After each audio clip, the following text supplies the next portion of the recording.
borom Tuubaa bi nga xamante ni li naa yoonu Sëñ Tuubaa amul tànki ginnaaw tànki kanam rek la am li mooy témoignage bi ndax mbokk mi ñu taxaw mooy sëñ Moustapha wax dëgg yàlla liggéey màggu liggéey Sëñ Tuubaa di màgg ci lislaam moom témoignage la ci daal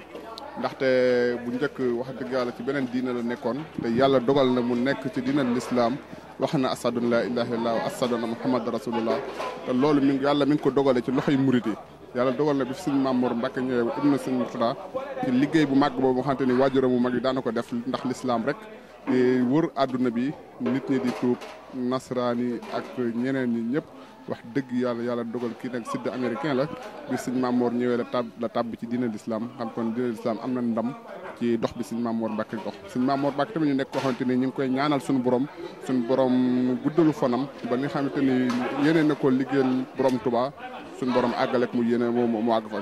yàlla def tamit mu mu sutu fan waajuram wa sëñ Murtada Mbacke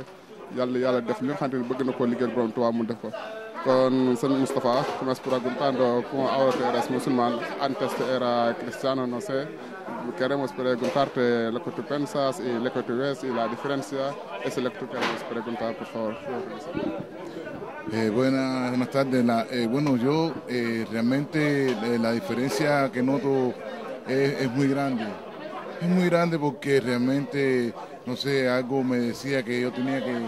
que llegar a este camino tan bello,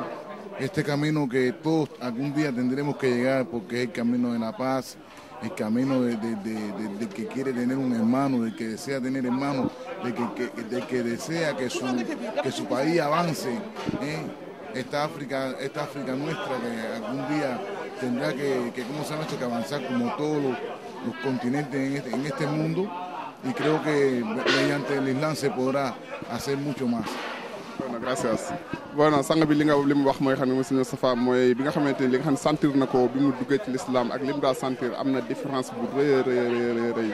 kan ni différence bi nga xamante ni am na ko daanaka nekk na loo xam ne kenn mënu ko tudd ci làmmiñ ci xol rek nga koy yëg di ko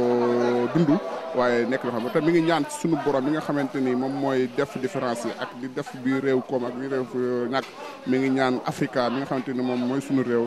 yàlla def ko mu bokk ci réew yi nga xamante ni ci ëllëg ci réew yi ni xool la ci wàllu diine ci wàllu leneen muy xool wax tamit ni l'islam nekk na diine joo xamante ni diine jàmm la kon moom sant na suñu borom bu baax a baax moom mi nga xamante ni tabbal na ko ci diine l'islam loolu mooy kàddu yi sang bi jox la ñoom ñu ngi leen di jaajëfal salaamaaleykum wa rahmatullah